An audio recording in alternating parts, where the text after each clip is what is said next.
صل علی محمد۔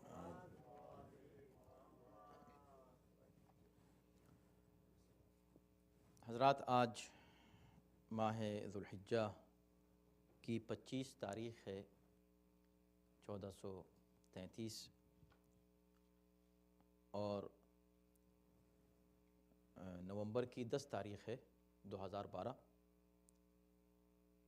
اس سال کا یہ آخری درس ہے، انشاءاللہ اس کے بعد پھر ربیع الاول میں دوبارہ شروع کریں گے سلسلہ انشاءاللہ۔ تو آج ہم سورہ مبارکہ نساء کی آیت نمبر 101 سے 103 تک 3 آیات کا مطالعہ کریں گے۔ اعوذ باللہ من الشیطان الرجیم، بسم اللہ الرحمن الرحیم، الحمدللہ رب العالمین والصلاة والسلام علی سیدنا و نبینا و مولانا ابی القاسم محمد۔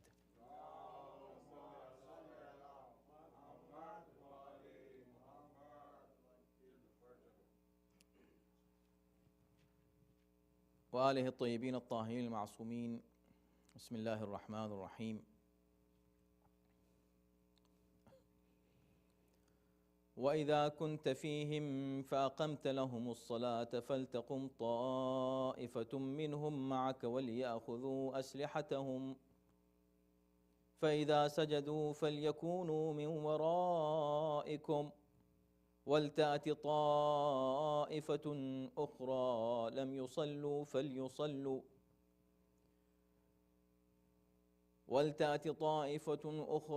يُصَلُّوا فَلْيُصَلُّوا مَعَكَ وَلْيَأْخُذُوا حِذْرَهُمْ وَأَسْلِحَتَهُمْ وَدَّ الَّذِينَ كَفَرُوا لَوْ تَغْفُلُونَ عَنْ أَسْلِحَتِكُمْ وَأَمْتِعَتِكُمْ فَيَمِيلُونَ عَلَيْكُمْ مَيْلَةً وَاحِدَةً وَلَا جُنَاحَ عَلَيْكُمْ إِن كَانَ بِكُمْ أَذًى مِّن مَّطَرٍ أَوْ كُنتُم مَّرْضَىٰ أَن تَضَعُوا أَسْلِحَتَكُمْ وَخُذُوا حِذْرَكُمْ إِنَّ اللَّهَ أَعَدَّ لِلْكَافِرِينَ عَذَابًا مُّهِينًا فَإِذَا قَضَيْتُمُ الصَّلَاةَ فاذكروا اللَّهَ قِيَامًا وَقُعُودًا وَعَلَى جُنُوبِكُمْ فَإِذَا اطْمَأْنَنتُمْ فَأَقِيمُوا الصَّلَاةَ إِنَّ الصَّلَاةَ كَانَتْ عَلَى الْمُؤْمِنِينَ كِتَابًا مَّوْقُوتًا وَلَا تَهِنُوا فِي ابْتِغَاءِ الْقَوْمِ إِن تَكُونُوا تَأْلَمُونَ فَإِنَّهُمْ يَأْلَمُونَ كَمَا تَأْلَمُونَ وَتَرْجُونَ مِنَ اللَّهِ مَا لَا يَرْجُونَ وَكَانَ اللَّهُ عَلِيمًا حَكِيمًا۔ صدق اللہ العلی العظیم۔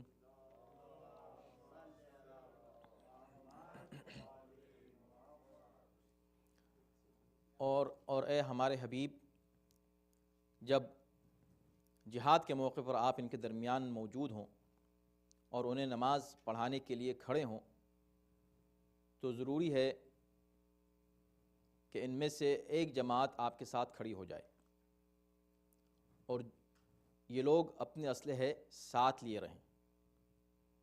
پھر جب سجدے سے فارغ ہو جائیں تو آپ کی حفاظت کے لیے آپ کے پیچھے جا کر کھڑے ہو جائیں۔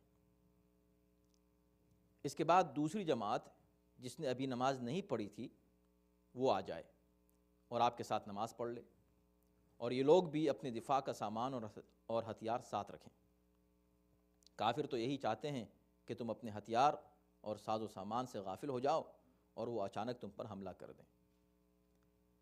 اگر بارش کی وجہ سے تم کو پریشانی ہو جائے یا بیمار ہو جاؤ تو ہتھیار رکھ دینے میں کوئی مضائقہ نہیں، لیکن اپنے دفاع کا پھر بھی خیال رکھو، بے شک اللہ نے کافروں کے لیے ذلت آمیز عذاب تیار کر رکھا ہے۔ اور پھر جب تم لوگ نماز سے فارغ ہو جاؤ تو اللہ کو اٹھتے بیٹھتے اور لیٹتے یاد کرتے رہو، اور جب اطمینان مل جائے تو پوری نماز پڑھنے لگو، بے شک نماز کا مقررہ وقت پر ادا کرنا مومنین کے لیے فرض کیا گیا ہے۔ اور دشمن کا تعاقب کرنے میں ہمت نہ ہارو، اگر تمہیں تکلیف ہوتی ہے تو وہ بھی تو تمہاری طرح تکلیف اٹھاتے ہیں، حالانکہ تم اللہ سے جس چیز کے امیدوار ہو وہ نہیں ہیں، اور اللہ سب کچھ جاننے والا اور حکمت والا ہے۔ ہم نے اس وقت 3 آیتوں کی تلاوت کی ہے، آیت نمبر 102، 103 اور 104، کیونکہ 101 کی تلاوت ہم گزشتہ ہفتے کر چکے تھے۔ تو گزشتہ ہفتے جس آیت کی تلاوت کی تھی 101 کی، اس میں قصر نماز کے احکام بیان کیے گئے تھے، جس کو کسی حد تک تفصیل سے ہم عرض کر چکے ہیں۔ اس میں کہا گیا تھا کہ اذا ضربتم فی الارض، جب تم سفر پر نکلو تو نماز قصر کرنے میں کوئی حرج نہیں ہے، کسی طرح کا سفر، اس میں کسی سفر کی شرط نہیں تھی کہ جہاد کے موقع پر سفر اگر تم کو کرنا ہو۔ اب اس کے بعد ایک خصوصی کیفیت اور خصوصی سچویشن کی طرف اشارہ کیا جا رہا ہے، اور وہ یہ ہے کہ اگر یہ سفر جہاد کے لیے ہے اور خطاب پیغمبر کو کیا جا رہا ہے کہ وَإِذَا كُنْتَ فِيهِمْ، اگر آپ ان کے درمیان ہوں ایسی کیفیت میں جب کہ وہ جہاد کر رہے ہیں، یعنی میدان جہاد میں اگر پیغمبر اسلام ساتھ میں موجود ہیں، فَأَقَمْتَ لَهُمُ الصَّلَاةَ، اور آپ ان کے لیے نماز قائم کریں، یعنی آپ نماز جماعت قائم کریں، تو ایسی صورت میں ایک حکم پیش کیا جا رہا ہے کہ نماز کس طرح ادا کی جائے میدان جنگ میں۔ وہ نماز جو میدان جنگ میں ادا کی جاتی ہے اسے نماز خوف کہتے ہیں۔ پہلے ہم یہ عرض کریں کہ اس آیت کے شان نزول کے تعلق سے مفسرین نے جو واقعہ بیان کیا ہے وہ اس طرح ہے کہ ہجرت کے 6 سال جب پیغمبر اسلام صلی اللہ علیہ وآلہ وسلم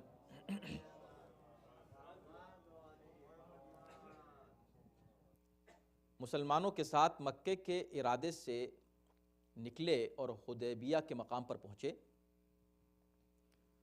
تو مشرکین مکہ نے خالد بن ولید کی سرگردگی میں 200 افراد پر مشتمل ایک فوجی دستہ روانہ کیا تاکہ حضرت کی پیش قدمی کو روکا جا سکے۔ جب یہ دونوں فوجیں ایک مقام پر پہنچیں، پیغمبر اسلام فوج کی شکل میں نہیں نکلے تھے، لشکر کی شکل میں نہیں نکلے تھے، لیکن بہر کیف جب دونوں گروہ ایک جگہ پہنچے تو پیغمبر اسلام نے میدان حدیبیہ میں جب ظہر کی نماز کا وقت آیا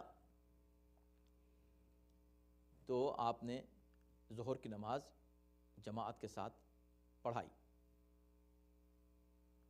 مسلمانوں نے جماعت کے ساتھ پیغمبر اسلام کے پیچھے نماز پڑھی۔ خالد بن ولید جو اس کیفیت کو دیکھ رہا تھا،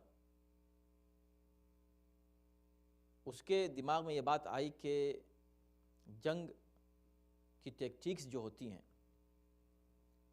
اس کی بنیاد پر یہ اسٹریٹجی اپنائی جا سکتی ہے کہ جب یہ لوگ نماز میں مشغول ہوں تو ہم ان پر حملہ کر دیں، اس لیے کہ نماز میں بہت منہمک ہوتے ہیں، پوری توجہ اور خشوع و خضوع کے ساتھ نماز جب پڑھتے ہیں تو یہ ارد گرد سے گویا بظاہر غافل ہو جاتے ہیں، اور یہ ایک اچھا موقع ہے کہ جب ہم ان کے اوپر حملہ کر سکتے ہیں۔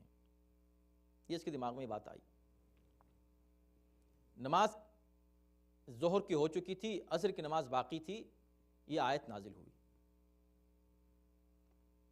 آیت نازل ہوئی کہ ہمارے حبیب جب آپ نماز ادا کریں اس طرح میدان جہاد میں اور دشمن کے حملے کا خطرہ ہو تو نماز پڑھنے کا یہ طریقہ قرآن نے بیان کیا۔ کیا طریقہ؟ یہ ہے کہ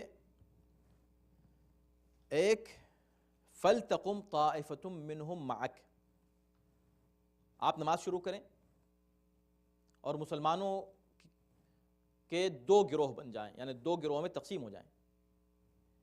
ایک گروپ پیچھے سے کھڑا ہو کر یا آس پاس کھڑا ہو کر حفاظت کرتے رہے نمازیوں کی، اور ایک گروپ نماز میں شامل ہو جائے پیغمبر اسلام کے ساتھ پہلی رکعت میں۔ جب پیغمبر اسلام پہلی رکعت پڑھ چکیں اور دوسری رکعت کے لیے کھڑے ہوں، اس وقت جو گروپ نماز پڑھ رہا تھا پیغمبر کے ساتھ وہ جلدی سے اپنی دوسری رکعت تنہا پڑھ لے فرادہ، اور فرادہ نماز پڑھ کے 2 رکعت مکمل کرے، سلام پڑھ کر فوراً پھرتی سے اور تیزی سے پیچھے چلے جائیں. اس طرح پیچھے جائیں کہ جس وقت وہ پیچھے جا رہے ہوں اسی وقت وہ گروپ جو حفاظت کے لیے کھڑا ہوا تھا وہ آگے آ رہا ہو. اور اس سے پہلے کہ پیغمبر اسلام رکوع میں پہنچیں یا رکوع سے سر اٹھا لیں، دوسرا گروہ آ کر نماز میں شامل ہو جائے اور وہ اپنی نماز ظہر کی یا عصر کی نیت کر لے. جب وہ نماز میں شامل ہو جائیں تو پیغمبر کی دوسری رکعت ہوگی، ان کی پہلی ہوگی. اب وہ جو پہلا گروپ ہے وہ پیچھے کھڑا ہوا حفاظت کر رہا ہے، اس کی جگہ آ گیا، اسی تیزی کے ساتھ اس کی جگہ آ گیا، وہ بہت تیزی کے ساتھ نماز میں جا کے شامل ہو گئے. پیغمبر اسلام نے دوسری رکعت ختم کی، ان کی ابھی پہلی رکعت ہے، یہ اٹھ کر اپنی ایک اور رکعت مکمل کر لیں، فرادہ نماز ہو گئی. اس کو نماز خوف کہتے ہیں. نماز خوف کا یہی طریقہ عام طور پر بیان کیا گیا ہے. فقہا نے زیادہ تر اسی پر اتفاق کیا ہے. کچھ لوگوں نے الگ طریقے بھی بیان کیے ہیں لیکن یہ زیادہ متفق علیہ ہے. اب دیکھیں کہ اس میں چند اہم مسائل ہیں.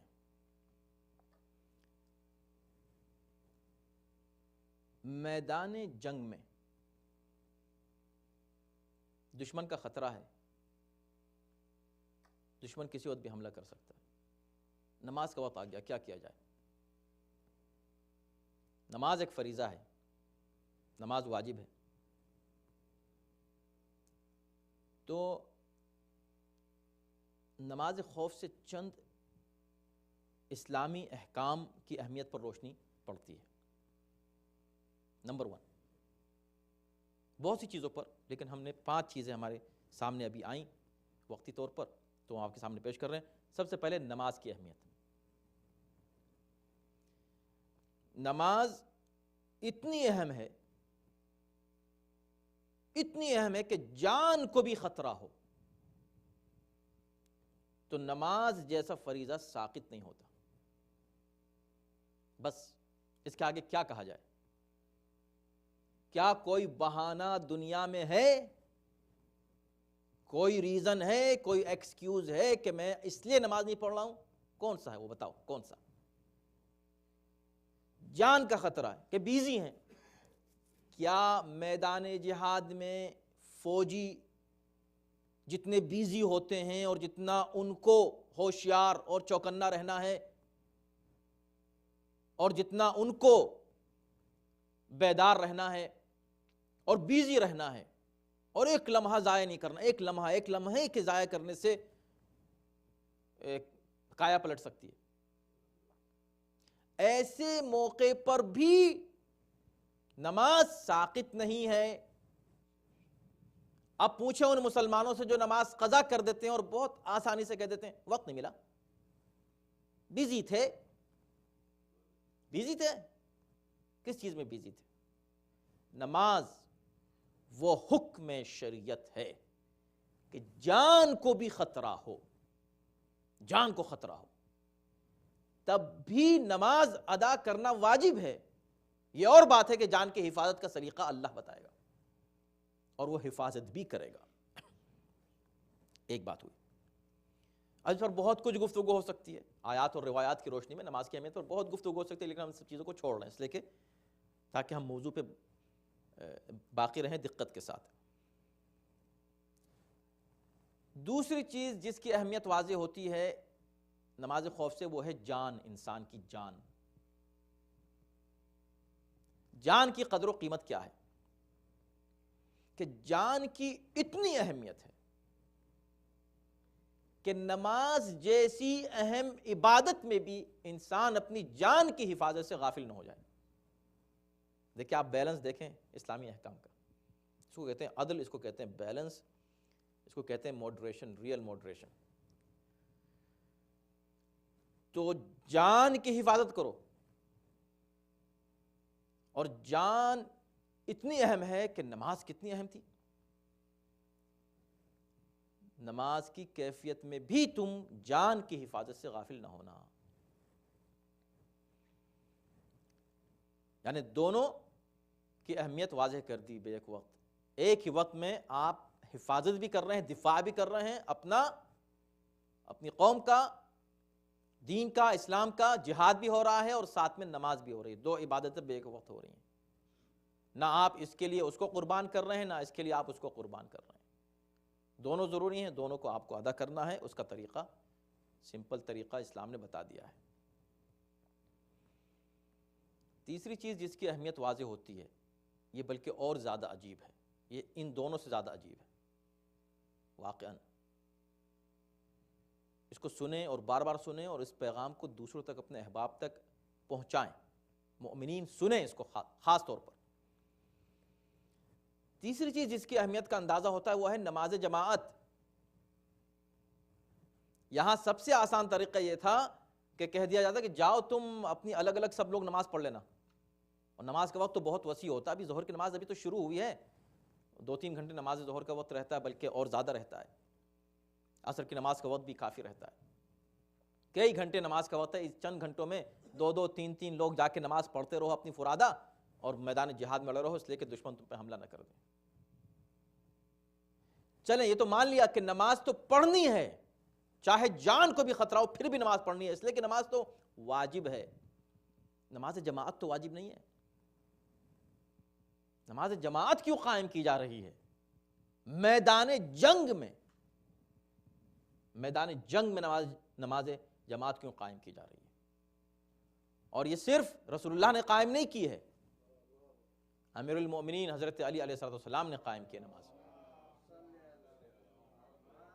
امام حسن مجتبیٰ نے نماز قائم کی ہے میدان جہاد میں. امام حسین علیہ السلام نے عظیم الشان نماز ادا کی ہے, نماز جماعت, تاریخی نماز, کربلا کے میدان میں, تیروں کی بوچھار میں, تلواروں کے سائے میں. تنہا نماز نہیں, نماز جماعت. تو اس سے اندازہ ہو کہ نماز جماعت کی کتنی اہمیت ہے. اب اس پر وہ لوگ غور کریں کہ جو نماز تو پڑھتے ہیں. اب یہ بات ان لوگوں کی نہیں ہو رہی جو نماز نہیں پڑھتے, ان کی تو بات ختم ہو چکی. اب بات ان کی ہو رہی ہے نماز پڑھتے ہیں مگر نماز جماعت کی اہمیت ان کی نظر میں نہیں ہے.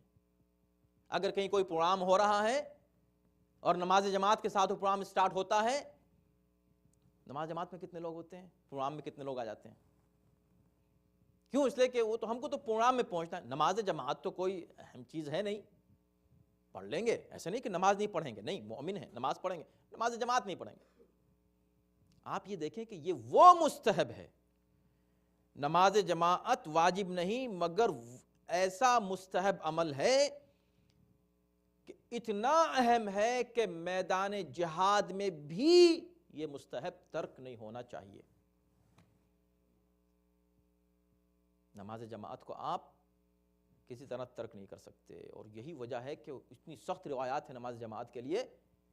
پیغمبر اسلام کی بھی یہ روایت ہے, اور امیر المؤمنین کی ظاہری خلافت میں بھی, کوفے میں بھی آپ نے وہی بات کہی جو پیغمبر اسلام نے مدینے میں کہی تھی, کہ اتنی سخت کہ اگر مجھ کو پتہ چل گیا کہ کوئی شخص مسجد کے آس پاس رہتا ہے اور اس نے اذان سنی اور وہ نماز جماعت میں شریک نہیں ہوا, تو میں حکم دے سکتا ہوں کہ اس کے گھر کو آگ لگا دی جائے, جلا دو اس کے گھر کو. اتنی بڑی بات, ظاہر کہا گیا, ایسا کوئی واقعہ سامنے آیا نہیں کہ کسی کا گھر جلا دیا گیا ہو, لیکن اس سے یہ اندازہ ہوتا ہے کہ سزا بھی اس کے ترک کرنے کی اتنی زیادہ ہے, جہاں اس کا ثواب بہت زیادہ ہے کہ اگر 10 سے زیادہ لوگ ہو جائیں نماز جماعت میں تو پھر اس کا ثواب کوئی گن نہیں سکتا علاوہ اللہ کے. یعنی ثواب بیان کیا جا سکتا ہے کہ اتنا ملے گا, اتنا ملے گا, اتنا ملے گا, لیکن جب 10 سے زیادہ تعداد ہو جائے نمازیوں کی تو پھر اللہ کے سوا کوئی نماز جماعت کی کے ثواب کو شمار نہیں کر سکتا. چوتھی چیز جس کی اہمیت کا اندازہ ہوتا ہے اور جس کو ہمیں پہلا کہنا چاہیے, لیکن چونکہ ذکر نماز کا ہے اس لیے ہم نے وہاں سے بات شروع کی, کہ رہبر کی اہمیت کا اندازہ ہوتا ہے. لیڈر اور رہبر جو ہے قوم کا کون ہونا چاہیے. تو آیت شروع ہی اس طرح ہوتی ہے کہ وَإِذَا كُنْتَ فِيهِمْ فَأَقَمْتَ لَهُمُ الصَّلَاةَ. اے نبی جب آپ ان کے درمیان ہوں اور آپ نماز لیڈ کریں، آپ نماز کی امامت کریں، آپ نماز آپ قائم کریں. حالانکہ اس کے بعد اس ایک ٹکڑے کے بعد اب جتنے بھی جملے آئیں گے اس میں خطاب مسلمانوں کو ہو رہا ہے. اور دیکھو تم اپنا اسلحہ ساتھ رکھو، اس گروہ کو اپنا اسلحہ ساتھ رکھنا چاہیے اور یہ ہونا چاہیے. اور بلکہ آیت ختم بھی کہاں ہوتی ہے کہ جب تم نماز سے فارغ ہو جاؤ فَأَقِيمُوا الصَّلَاةَ، تو پھر تم نماز قائم کرو. اب خطاب ایک دم چینج ہو جاتا ہے مسلمانوں کی طرف، لیکن جب سٹارٹ ہوتا ہے تو رسول اللہ سے. اس سے اندازہ یہ ہوتا ہے کہ نماز خوف اور جہاد ان دونوں کا تعین معصوم رہبر کے ذریعے سے ہوگا، تاکہ ہر کس و ناکس علم جہاد بلند نہ کر دے اور ہر کس و ناکس نہ کہہ دے اب تو ہم کو نماز خوف پڑھ رہے ہیں. یہاں نماز خوف کی تشخیص، ان حالات کی تشخیص بھی کون کرے گا؟ ایک رہبر کرے گا، معصوم رہبر یا اس کا نمائندہ کرے گا. تو رہبر کی اہمیت کا اندازہ ہوتا ہے. ایک اور پوائنٹ رہبر کی اہمیت میں یہاں پر کتنا اہم ہے دیکھیں آپ. اور یہ بعد میں جا کر پتہ نہیں کہاں یہ سلسلہ چینج ہوا کہ جو دینی رہبر ہے وہی دنیاوی حاکم ہے، وہی کمانڈر ان چیف ہے، وہی رہبر ہے جہاد کے موقع کے لیے اور وہی رہبر ہے دنیاوی امور کے لیے اور وہی نماز کے لیے بھی آگے کھڑا ہو رہا ہے. کوئی پتہ نہیں شریعت کا کون سا حصہ تھا کہ اس کو تقسیم کر دیا گیا، یہ پیش نمازی کریں گے اور یہ حکومت کریں گے. یہ ہمارے خیال سے بنی امیہ اور بنی عباس کے زمانے میں زیادہ اس کو رواج ملا کہ کچھ لوگ رکھ لیے گئے، اس لیے کہ پیش نمازی کوئی پروفیشن نہیں ہے اسلام میں قطعاً کہ فلاں صاحب پیش نماز ہیں. یہ کوئی پروفیشن ہے؟ کہاں ہے پروفیشن پیش نماز ہونا؟ ایک شخص لیڈر ہے، وہی لیڈر آگے کھڑا ہو جاتا ہے نماز میں بھی اور وہی لیڈر آگے کھڑا ہوتا ہے دنیا کے مسائل میں بھی. یہ ہے صحیح اسلامی کنسپٹ. بنی امیہ اور بنی عباس نے چونکہ اہل بیت کو الگ رکھنا تھا اور ان کے فضائل کا انکار نہیں کر سکتے تھے، ان کے علم کا مقابلہ نہیں کر سکتے تھے، تو کہنے لگے ٹھیک ہے مسائل تو وہ بتا سکتے ہیں، وہ صرف علمی دینی کام وہ کریں. امام جعفر صادق علیہ السلام دینی کام کریں گے؟ بالکل ان کے علم پر کوئی اعتراض کسی کو نہیں ہے اور ان کی شخصیت سے کسی کو اختلاف نہیں ہے، بے شک بہت عظیم ہے. لیکن نماز کون پڑھائے گا اور لیڈر کون ہوگا اور حاکم وقت کون ہوگا؟ وہ کہا منصور دوانیقی ہوگا. اس کی کیا حیثیت ہے؟ کہا وہ کچھ بھی، اس کی حیثیت کچھ نہیں، بس وہ حاکم ہے. حاکم وہ ہوگا اور مسائل شریعت کی یہ بیان کریں گے. تو رہبر کی اہمیت کا اندازہ یہاں ہوا. دوسرے پانچویں چیز جس کی اہمیت کا اندازہ نماز خوف سے ہوتا ہے، جس سے ہمیں سبق سیکھنا ہے، اس لیے کہ ہم صرف پڑھ نہیں رہے ہیں آیتوں کو، آیتوں سے ہم سیکھ کیا رہے ہیں؟ تعاون، کوآرڈینیشن، ڈسپلن، نظم و ضبط. کتنا امیزنگ ہے یہ. تاریخ کہتی ہے کہ خالد بن ولید کو اپنے جنگی مہارت کا بڑا ناز تھا اور وہ سمجھتا تھا کہ وہ بہت اچھی اسٹریٹجی ہے اس کی اور جنگ کے سلسلے میں بہت صحیح فیصلے کرتا ہے کہ کب کہاں کیسے جنگ کرنی چاہیے. اس نے جب مسلمانوں کا یہ طریقہ دیکھا بچاؤ کا تو اس نے کہا کہ کتنے کمال کی بات ہے. پہلی بات تو یہ کہ جو میں نے سوچا فوراً ان کو پتہ چل گیا، اس کا تدارک ہو گیا، اس کا مطلب یہ کہ عام انسان نہیں ہے. دوسرے یہ کہ جس انداز سے انہوں نے، آپ سوچیں اس کا، آپ تصور کریں کہ نماز جماعت ہو رہی، نماز ہو رہی ہے اور ایک کس قدر الرٹ اور کتنے چوکنا اور کیا سسٹم اور کیا نظام اور ڈسپلن. یعنی لگ رہا ہے کہ نماز بھی فوجی عمل کا ایک حصہ ہے. اس طرح لگ رہا ہے کہ وہ آگے بڑھے اور وہ اس وقت ایسے پیچھے ہٹ رہے ہیں اور وہ لوگ آگے آ رہے ہیں اور یہ آگے آ رہے ہیں وہ پیچھے ہٹ رہے ہیں. ایک ایسی کیفیت کو دیکھا تو خالد بن ولید بتاتے ہیں کہ اسی موقع پر مسلمان ہوا. حالانکہ اس سے پہلے ہم عرض کر چکے ہیں، پھر انہی خالد بن ولید کا وہ واقعہ بھی ہے کہ انہوں نے نماز ہی کی کیفیت میں نمازیوں کو قتل بھی کیا ہے. وہ ایک الگ مسئلہ ہے، وہ ایک الگ موضوع ہے، ہم اس میں نہیں انٹر ہونا چاہتے. لیکن ہم بتانے چاہتے ہیں کہ مسلمان ہوئے یہ اس ڈسپلن کو دیکھ کر. تو جو چیز ہمیں اور اس سے حاصل ہوتی ہے نماز خوف کے اس حکم سے، جو چیز ہم کو ملتی ہے وہ ہے ڈسپلن، اور وہ ہے باہمی تعاون، ہمکاری. آپ دیکھیں کہ دو گروپ ایک دوسرے سے کس طرح کوآرڈینیٹ کر رہے تھے، اور کیا آپس میں ربط تھا اور نظم و ضبط تھا کہ اور جبکہ حکم فوری آیا ہے، ابھی حکم آیا ہے، اور جیسے کہا کہ ایسے کرنا ہے، تو لگ رہا ہے کہ پتہ نہیں کب سے ٹریننگ ہوئی ہے اس بات کی، اس کی ٹریننگ کی جائے تب جا کر اس طرح کی نماز قائم ہو سکتی ہے، مگر ہوئی نماز. تو نظم و ضبط، ڈسپلن، تعاون، ہمکاری، ٹیم ورک، سب مل کے کوئی ایک کام کرتے ہیں تو وہ کام کامیاب ہوتا ہے. ہر شخص چاہے گا کہ میں کر لوں، وہ چاہے میں کر لوں، تو یہ کام نہیں ہوں گے جب تک کہ آپس میں مل جل کے کوئی کام، کسی بھی منصوبے پر عمل اگر کرنا ہے، کوئی پروجیکٹ ہے، تو اس پروجیکٹ کو کمپلیٹ کرنے کے لیے ضروری ہے کہ لوگ مل جل کے کام کریں. جیسے ایک مشین کے پرزے ہوتے ہیں، اس طرح کام کریں، تب جا کے وہ پوری مشین ایک بنتی ہے. تو تعاون و ہمکاری کا سبق ہمیں اس سے ملا. بہرکیف یہ بات واضح ہو گئی.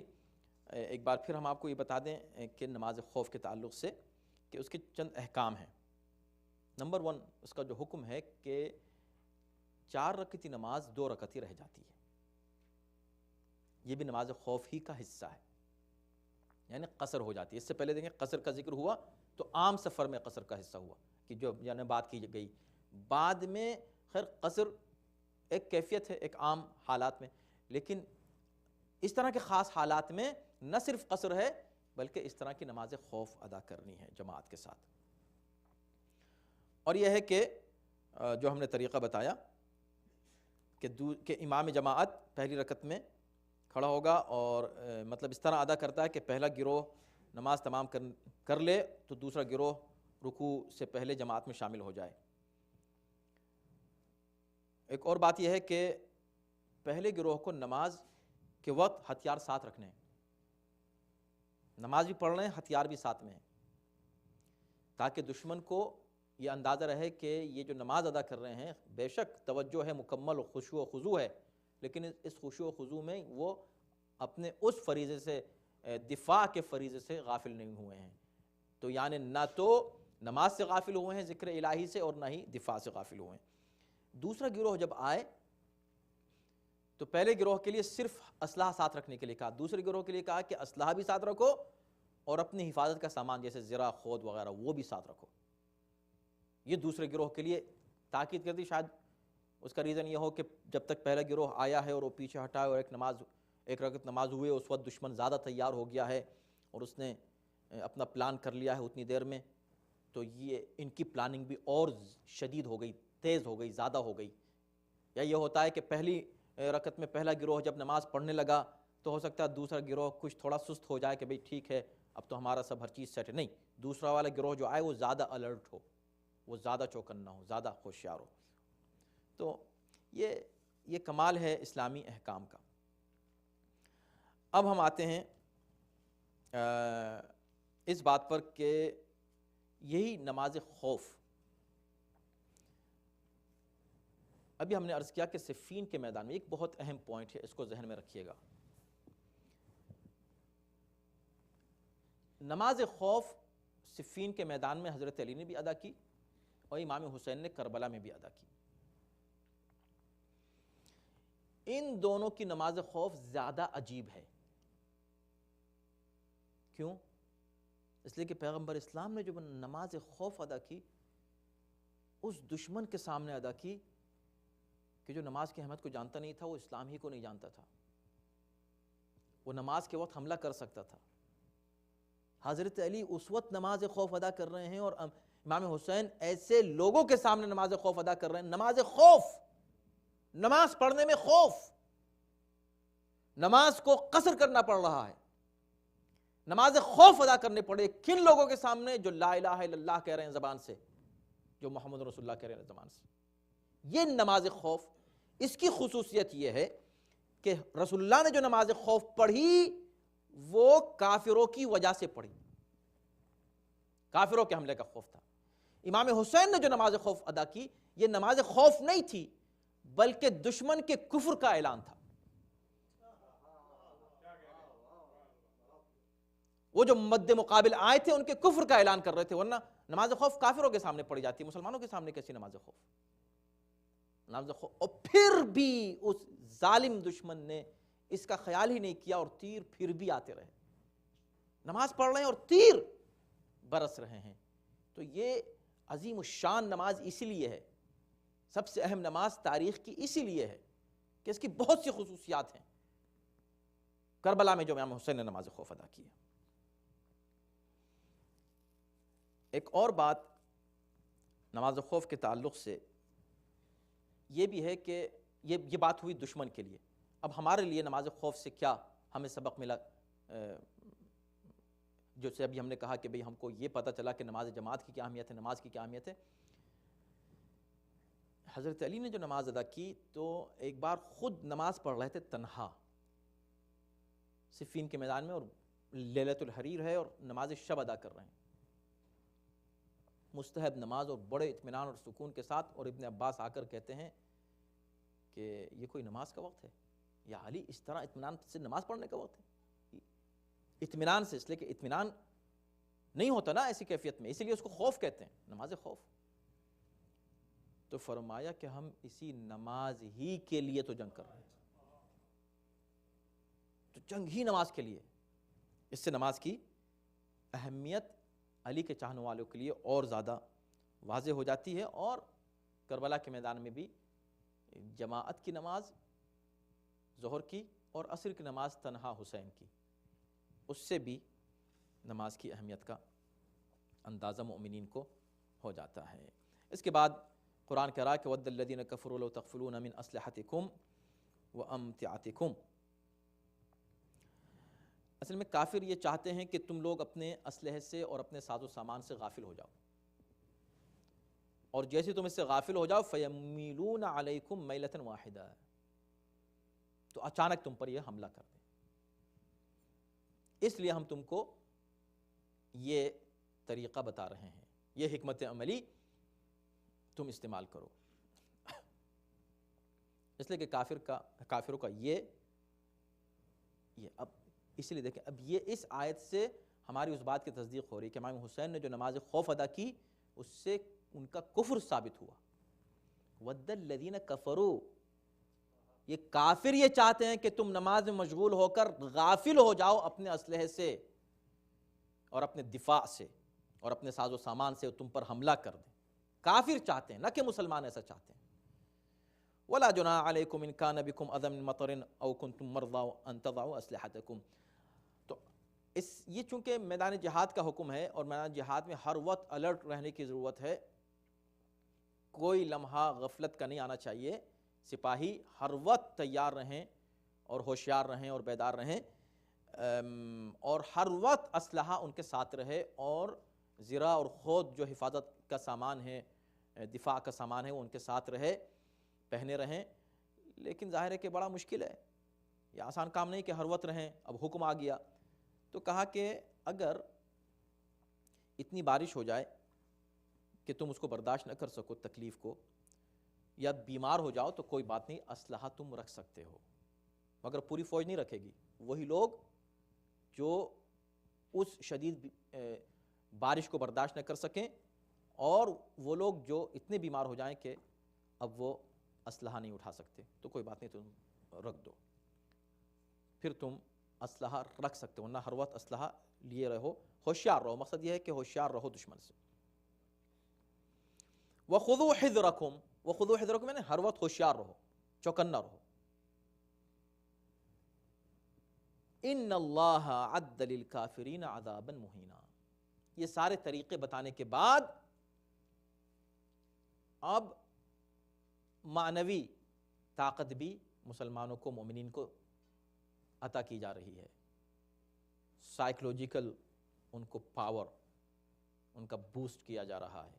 کیا کہ دیکھو اللہ نے کافروں کے لیے ویسے ہی عذاب، مہین عذاب یعنی اہانت آمیز عذاب تیار کیا ہوا ہے، تو تم اس کی پرواہ نہ کرو کسی چیز کی۔ کافر تم پر غالب نہیں آ سکتے، تم اپنی نماز بھی پڑھو، تم اپنا جہاد بھی کرو، تم عبادت بھی کرو، دین بھی دنیا بھی ہر وقت تمہارے ساتھ رہے، کافروں کے رعب میں مت آنا۔ اس کے بعد کی آیت میں کہا جا رہا ہے کہ فَإِذَا قَضَيْتُمُ الصَّلَاةَ فَاذْكُرُوا اللَّهَ قِيَامًا وَقُعُودًا وَعَلَى جُنُوبِكُمْ۔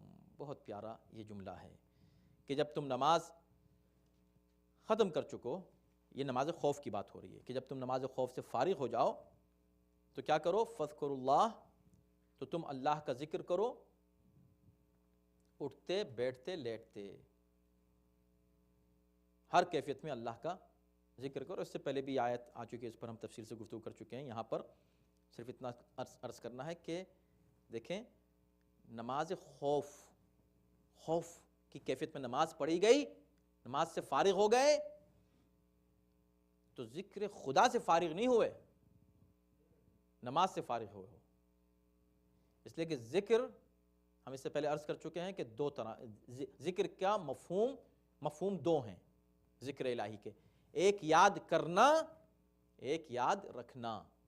نماز پڑھ رہے تھے، نماز خوف، اللہ کو یاد کر رہے تھے، جب یاد کر چکو تو اللہ کو یاد رکھو۔ میدان جنگ ہو یا کوئی بھی کیفیت ہو، کسی بھی کیفیت میں اللہ کو ہر وقت یاد رکھو، بیٹھ رہے ہو تو اللہ کو یاد رکھو، کھڑے ہو تو اللہ کو یاد رکھو، لیٹ گئے ہو تو اللہ کو یاد رکھو، ہر وقت اللہ کو یاد رکھنا ہے۔ البتہ اس میں ایک روایت بھی ہے امیر المومنین حضرت علی بن ابی طالب علیہ السلام سے،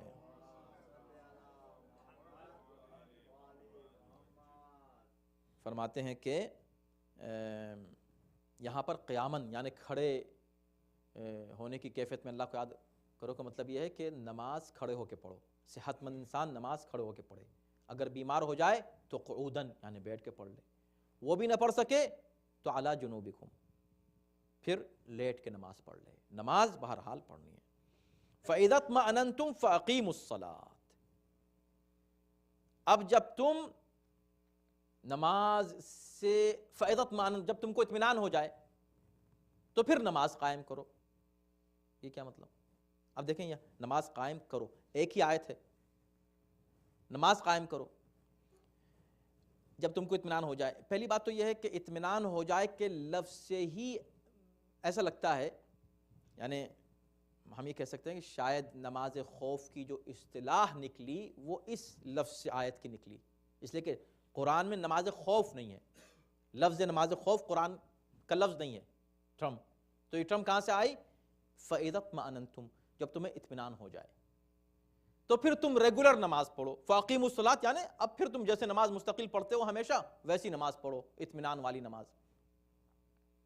تو اس کا اس اطمینان کی ضد کیا ہے؟ خوف۔ اس کا مطلب یہ ہے کہ اب اطمینان ہو گیا تو اس سے پہلے کیا تھا؟ خوف تھا، اس لیے وہ جو نماز پڑھی گئی نماز خوف پڑھی گئی۔ اچھا، اب آیت کہاں ختم ہو رہی ہے؟ ایک ایک لفظ ہر آیت کا اس قابل ہے کہ اس پر بہت گفتگو کی جائے اور ہمیشہ اس کو یاد رکھا جائے۔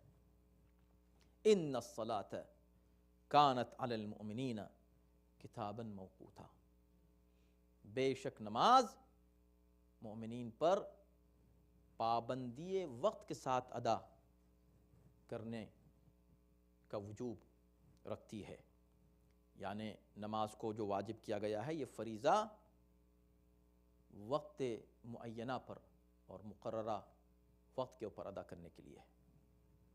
نماز کے اوقات ہیں، ایسا نہیں کہ میں تو نماز پڑھتا ہوں فجر کی، روز پڑھتا ہوں مگر جاب پہ جانے سے پہلے پڑھ لیتا ہوں، نہیں، پڑھنی ہے وقت کے اوپر۔ ایک آدھ بار اگر قضا ہو جائے تو ظاہر سی بات ہے کہ اللہ معاف کرنے والا ہے، ہو جائے، کی جائے نہیں، قضا کرنا الگ ہے اور قضا ہونا الگ ہے۔ تو ہر نماز وقت کے اوپر ہے اور کتاباً یعنی کہ واجب ہے سختی کے ساتھ۔ ان الصلاۃ تو یہ سارے احکام نماز بیان کرنے کے بعد آخر میں یہ ریزن دیا جا رہا ہے کہ یہ احکام اس لیے کہ نماز ایک واجب عمل ہے اور وقت کے اوپر ادا کرنا ہے. اب جہاد ہو رہا ہو یا کوئی اور کام ہو رہا، ہم کیا کریں؟ جب وقت آ گیا تو کتاب موقوت ہے، یہ تو ہم کو تو پڑھنی ہے اور وقت کے اوپر پڑھنی ہے نماز. اس وجہ سے تم کو یہ حکم دیا گیا ہے کہ جب تمہاری یہ مجبوری ہو تو تم وقت پر ہی پڑھو، چاہے میدان جہاد ہی کیوں نہ ہو. آخری آیت جو آج ہم کو پڑھنی ہے وہ بھی بہت سمپل ہے. وَلَا تَهِنُوا فِي ابْتِغَاءِ الْقَوْمِ. اور دیکھو اب ہمت دلائی جا رہی ہے کہ دشمن کے مقابلے سے اور اس کا تعاقب کرنے سے ہمت مت ہارو. لوگ کہتے تھے ہمیں تکلیف ہوتی ہے جہاد کے موقع پر. مولائے کائنات جب جہاد کے لیے بلاتے تھے تو کوفے والے کہتے تھے کہ موسم صحیح نہیں ہے، گرمی زیادہ ہے. جب گرمی ختم ہو گئی کہتے ہیں ابھی تو سردی شروع ہو گئی ہے. سردی ہو گئی تو کہنے لگے اب تو بارشیں بہت ہو رہی ہیں. تو ہر موقع پر اس طرح ٹالتے رہتے تھے. تکلیف ہوتی ہے تو قرآن دیکھیں کتنا پیارا جملہ کہتا ہے، بہت ہی زبردست ہے یہ بات. اور اس کو ہم نہ صرف میدان جہاد کے لیے، اپنی زندگی کے ہر موقع کے لیے اس کو ہم استعمال کر سکتے ہیں. اور ہمیں کتنا اطمینان ملے گا اگر ہم اس فلسفے کو سمجھ لیں جو قرآن ہمارے سامنے پیش کر رہا ہے. دیکھو وَإِن تَكُونُوا تَعْلَمُونَ. اگر تمہیں تکلیف ہوتی ہے جہاد میں، ہو سکتا ہے آپ کہیں کہ ابھی ہم کو تو جہاد ہم نہیں کر رہے ہیں تو ہم کو ان آیتوں کے پڑھنے سے ہمیں کیا فائدہ ہو رہا ہے. نہیں، جہاد ان الحیات عقیدۃ و جہاد، زندگی عقیدے اور جہاد کا نام ہے. ہم وقت اسٹرگل، اسٹرائیونگ، ہر کام، ہر ایکٹیویٹی آپ کی جہاد ہے.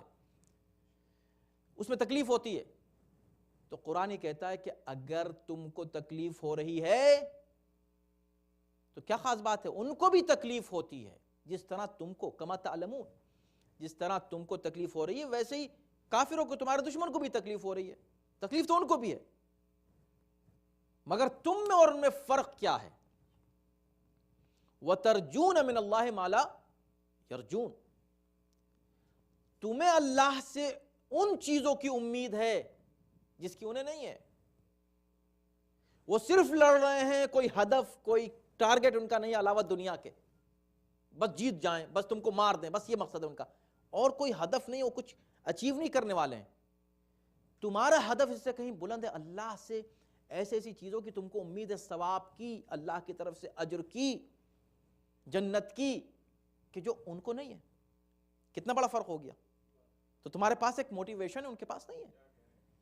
وَكَانَ اللَّهُ عَلِيمًا حَكِيمًا. اور اللہ ہر چیز کا جاننے والا بھی ہے، حکمت والا بھی ہے. جاننے والا کیا ہے؟ یعنی نیتوں کا جاننے والا ہے. جو تم کر رہے ہو اس کا بھی جاننے والا ہے، جو تم سوچ رہے ہو اس کا بھی جاننے والا ہے، جو تمہارے دل میں ہے اس کا بھی جاننے والا ہے، اور صاحب حکمت بھی ہے.